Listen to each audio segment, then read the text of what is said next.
সহযোদ্ধা হব। আমরা রাষ্ট্র নির্মাণে সহযোগী হতে চাই, ক্ষমতা নিয়ে নাই। আমরা উপদেষ্টা হতে চাই না, এই সাধু সন্তেরা রাজনীতি করে না। আমরা কখনো রাজনীতি এই দ্বন্দ্বময়ী পথে বিচরণ করতে চাই না। রাজনীতি মানে হচ্ছে উত্তম নীতি, আদর্শিক নীতি, যা প্রজার জনকল্যাণের জন্য নিহিত। এইরকম মানসিকতা সম্পন্ন রাজনৈতিক দলগুলো রাজনীতিকে আমরা সমর্থন করতে চাই। সেজন্য আমি আপনাদেরকে বলবো, দয়া করে আমাদেরকে নিয়ে ছিনিমিনি খেলবেন না এবং এই 8 দফা অবশ্যই দ্রুততম সময়ে পরিপূরণ করুন। আমাদেরকে ইন্ডিয়ার দালাল, আমাদেরকে আওয়ামী লীগের দালাল এইসব ট্যাগ দিয়ে বহু রাজনীতি করেছেন, বহুদিন চালিয়েছেন, আর চালানো যাবে না। আজকে আমরা আর বিভক্ত নই। আজকে নারায়ে তাকবীর, আল্লাহু আকবার, এটি আল্লাহর পবিত্র নাম। এটি যদি জামায়াত ইসলামী নিলে দোষ না হয়, এটা সৌদি আরবের যদি স্লোগান না হয়। জয় শ্রীরাম, আমার প্রভুর আরাধ্যের নাম, আমার আরাধ্যের নাম, আমার ভগবানের নাম, আমার প্রভুর নামকে কি করে তোমরা ভাই আরএসএস এর ট্যাগ দিচ্ছ, বিজেপির ট্যাগ দিচ্ছ? এটা কি ধর্ম অবমাননা নয়? আজকে আমি বলতে চাই, এই সীতাকুণ্ড বাংলাদেশের ঐতিহাসিক তীর্থভূমি, ভগবান শ্রীরামচন্দ্র সীতার সঙ্গে জড়িয়ে রয়েছে। এই বাংলার সঙ্গে অযোধ্যার রাজ্য জড়িয়ে ছিল, তাহলে রাম কি এই বাংলার নয়? তাহলে ভগবান শ্রীকৃষ্ণ তিনি এই দিনাজপুরে এসেছেন, পাণ্ডবদের সঙ্গে অজ্ঞাতবাসে বিরাট রাজ্যে যোগদান করেছেন, তিনি কি এই বাংলার নয়? আমার ধর্মকে নিয়ে কেন রাজনীতিক ট্যাগ দেওয়া হচ্ছে? আজকে আমাদেরকে জঙ্গি বলা হচ্ছে। তারা জঙ্গি। আজকে হামলা করে সমাবেশে আগত আমাদের ভক্তদেরকে হামলা করে তারা প্রমাণ করে দিয়েছে তারা জঙ্গি। আমরা জঙ্গি নই। অথচ কখনো ইসলামকে জঙ্গি দিচ্ছে। আরে ভাই, যেই দেশ জঙ্গি দমনের সারা পৃথিবীতে নেতৃত্ব দিচ্ছে, যেই দেশ এখনো তাদের সঙ্গে জঙ্গি দমনে সহায়ক চুক্তি করে আজকে তাদের সঙ্গে কাজ করছে, যদি জঙ্গি হয় সেই ইসলামের ভক্ত কি করে আমেরিকায় গোয়েন্দা বিভাগের প্রধানের দায়িত্ব নেয়? আজকে জাতিসংঘের প্রায় 9টি সংস্থায় ইসলাম কিভাবে কাজ করে? আজকে রাশিয়া, চায়না এরা একটা ভিন্ন মেরু, আমেরিকা, ইউরোপ একটা ভিন্ন মেরু। দুই মেরুতে ইসলাম কি করে সমান্তরাল ভাবে নিজের ধর্ম, কৃষ্টি আর আদর্শ প্রচার করে বিশ্বনন্দিত হচ্ছে? তাহলে ইউরোপ, আমেরিকা নেই, আরবীয় দেশগুলোতে ইসলাম গঠনমূলক ভূমিকার জন্য বিশ্বনন্দিত।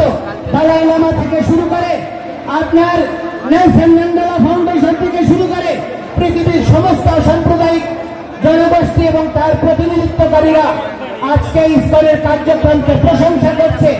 আর এই বাংলাদেশে তাকে জঙ্গি, সন্ত্রাসী, ধর্মান্ধ প্রতিষ্ঠা করার প্রচেষ্টা করছে। আমরা কি কোনো কেউ ঘরে আগুন দিয়েছি? আমরা কি কেউ ঘরে আগুন দিয়েছি?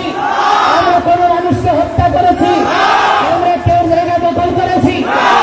আমাদের জায়গা, আমাদের সম্পত্তি আমরা উদ্ধার করতে গিয়ে আজকে আমাদেরকে বলিদস্যু তকমা দেওয়া হচ্ছে।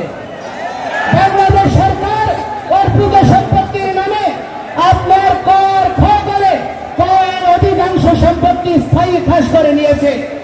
কই মুসলমানের কোন সম্পত্তিকে ক্যাশ করার দুঃসাহস দেখাতে পেরেছে? আজকে বাংলাদেশে অধিকাংশ শিক্ষা প্রতিষ্ঠানের জায়গার দাতা হচ্ছে হিন্দুরা, অথচ সেইখানে আজকে আমরা বঞ্চিত। আমাদের প্রার্থনা করার জায়গা নেই, পূজা করার জায়গা নেই।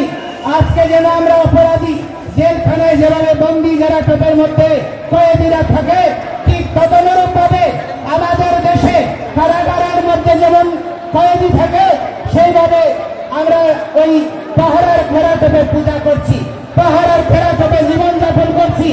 এইরকম আমরা অনিশ্চিত ভবিষ্যৎ চাই না।